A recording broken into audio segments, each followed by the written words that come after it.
मुझे तोड़ लेना वनमाली, उस पथ पर देना तुम फेंक, मातृभूमि पर शीश चढ़ाने जिस पथ जावे वीर अनेक। कवि माखनलाल चतुर्वेदी द्वारा रचित पुष्प की अभिलाषा का ये ओजस्वी अंश उन अनन्य वीरों को समर्पित है जिन्होंने देश के लिए अपना सर्वस्व अर्पण करने से पूर्व एक बार भी नहीं सोचा। जिस व्यक्ति ने वास्तव में देश की स्वतंत्रता के लिए अपना सर्वस्व अर्पण किया, उसका दुर्भाग्य तो ये था कि उसे अपनी ही मातृभूमि में अंत्येष्टि हेतु मिट्टी तक न मिली। परंतु यदि ये न होते तो भारत को स्वतंत्र होने में या फिर स्वतंत्रता पाने में वर्षों लग जाता। हम बात कर रहे हैं रास बिहारी बसु की। नमस्कार, आप देख रहे हैं TFI, जो है देश का सबसे विश्वसनीय ऑल्टरनेट न्यूज मीडिया पोर्टल। मैं पद्माश्री शुभम आपको परिचित कराऊंगी रास बिहारी बसु से, जिनके अनुयायियों में स्वातंत्र्य वीर विनायक दामोदर सावरकर, भगत सिंह और नेताजी सुभाष चंद्र बोस तक सम्मिलित थे। लेकिन उससे पहले अगर आपने अभी तक हमारा चैनल सब्सक्राइब नहीं किया तो जल्द कर लें। अगर आप हमें फेसबुक पेज पर देख रहे हैं तो हमारा पेज लाइक कर लें। बहुमुखी प्रतिभा के धनी रास बिहारी बसु ने अभियांत्रिकी एवं चिकित्सा के क्षेत्र में दीक्षा फ्रांस एवं जर्मनी से प्राप्त की और इसके पश्चात देहरादून के वन अनुसंधान संस्थान में कुछ समय तक हेड क्लर्क के रूप में उन्होंने काम भी किया। उसी दौरान बसु का क्रांतिकारी जतिन मुखर्जी की अगुवाई वाले युगांतर नामक क्रांतिकारी संगठन के अमरेंद्र चैटर्जी से परिचय हुआ और वो बंगाल के क्रांतिकारियों के साथ जुड़ गए। बाद में यतीन्द्रनाथ बैनर्जी फिर संयुक्त प्रांत यानी वर्तमान उत्तर प्रदेश और पंजाब के प्रमुख आर्य समाजी क्रांतिकारी के निकट आए। इसी समय 1905 में तत्कालीन भारतीय वायसराय लॉर्ड कर्जन ने बंगाल के विभाजन की घोषणा की और कांग्रेस की राजनीतिक निष्क्रियता देखते हुए गरम दल का उद्भव हुआ, जिन्होंने क्रांतिकारियों को बढ़ावा देना प्रारंभ किया।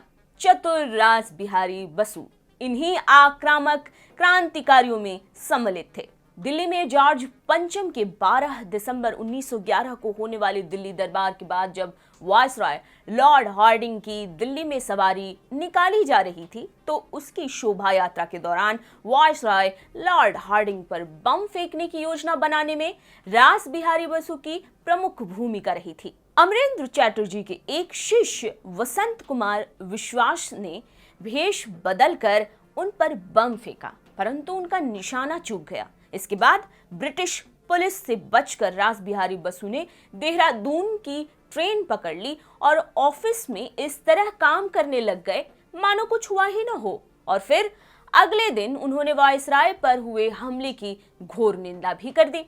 किसी को किंचित मात्र भी उन पर संदेह नहीं हुआ। इसी बीच 1913 में बंगाल में बाढ़ राहत कार्य के समय जतीन्द्रनाथ मुखर्जी, जिन्हें उनकी वीरता के लिए बाघ जतिन भी बुलाते थे, ऐसे ओजस्वी व्यक्ति से मिलकर रास बिहारी बसु इसके बाद 2 गुने उत्साह से भर गए। फिर वे क्रांतिकारी गतिविधियों के संचालन में जुट गए।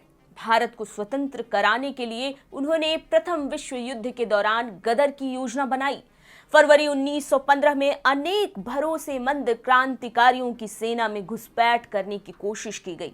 विदेश में राजा महेंद्र प्रताप सिंह के नेतृत्व में प्रथम आजाद हिंद की सरकार भी स्थापित की गई, जिसमें करतार सिंह सराभा, सोहन सिंह भाकना, रास बिहारी बसु जैसे लोगों ने बहुत बड़ी भूमिका निभाई थी। युगांतर के कई नेताओं ने सोचा कि यूरोप में युद्ध होने के कारण चूंकि अभी अधिकतर सैनिक देश से बाहर गए हुए हैं, अतः शेष बचे सैनिकों को आसानी से हराया जा सकता है। लेकिन दुर्भाग्य से कई क्रांतिकारियों को गिरफ्तार कर लिया गया। लेकिन ब्रिटिश खुफिया पुलिस के हाथ रास बिहारी बसु नहीं आ पाए और वो भागकर विदेश से हथियारों की आपूर्ति के लिए शंघाई में पहुंच गए और वहां रहकर भारत देश की आजादी के लिए काम करने लगे। उन्होंने टोक्यो में होटल खोलकर भारतीयों को संगठित किया तथा जापानी सीखकर रामायण का जापानी भाषा में अनुवाद किया। विदेश में रहकर न धर्म से कोई समझौता किया उन्होंने, न राष्ट्र से। ऐसे थे रास बिहारी बसु। लगभग 1 साल तक अपनी पहचान और आवाज बदलते रहे। 1916 में जापान में ही रास बिहारी बसु ने प्रसिद्ध पैन एशियाई समर्थक सोमा आइजो और सोमा कोत्सुको की पुत्री से विवाह कर लिया और 1923 में वहां की नागरिकता ग्रहण कर ली। जापान में वो पत्रकार और लेखक के रूप में रहने लगे। उनके एक पुत्र ने द्वितीय विश्व युद्ध में जापानी सेना की ओर से लड़ते हुए वीर गति को प्राप्त किया, परंतु उनकी अभी वास्तविक परीक्षा होनी बाकी थी। रास बिहारी बसु ने 28 मार्च 1942 को टोक्यो में एक सम्मेलन बुलाया जिसमें इंडियन इंडिपेंडेंस लीग की स्थापना का निर्णय किया गया। उन्होंने जापानी सेना के मेजर फुजीवारा और ब्रिटिश इंडियन आर्मी के कैप्टन मोहन सिंह से संपर्क साधा और यहीं से नींव पड़ी आजाद हिंद फौज की। इसी बीच आगमन हुआ नेताजी सुभाष चंद्र बोस का। कहते हैं कि बसु के सुझाव पर विनायक दामोदर सावरकर ने सुभाष चंद्र बोस से वार्तालाप की और उन्हें सुझाव दिया कि वे किसी भी तरह ब्रिटिश शासकों की आंखों में धूल झोंकते हुए भारत से बाहर निकल लें ताकि भारत का स्वतंत्रता संग्राम विदेश के बाहर रहकर लड़ सकें।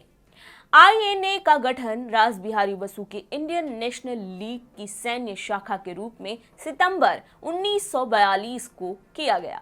बसु ने एक झंडे का भी चयन किया जिसे आजाद नाम दिया गया। इस झंडे को उन्होंने सुभाष चंद्र बोस के हवाले किया। रास बिहारी बसु शक्ति और यश के शिखर को छूने ही वाले थे कि जापानी सैन्य कमान ने उन्हें और जनरल मोहन सिंह को आईएनए के नेतृत्व से हटा दिया, लेकिन आईएनए का संगठनात्मक ढांचा वैसे ही बना रहा। बाद में इसी ढांचे पर सुभाष चंद्र बोस ने आजाद हिंद फौज के नाम से आईएनए का पुनर्गठन भी कर दिया। बसु भारत को ब्रिटिश शासन की गुलामी से मुक्ति दिलाने की जीतोड़ मेहनत कर रहे थे, किंतु 21 जनवरी 1945 को इनका निधन हो गया। इनके निधन से कुछ समय पहले जापानी सरकार ने उन्हें order of the rising sun के सम्मान से अलंकृत किया था, जो उस समय किसी भी विदेशी के लिए जापान का सर्वोच्च नागरिक सम्मान हुआ करता था। ये भारत देश सदैव रास बिहारी बसु और उनके योगदानों का ऋणी रहेगा।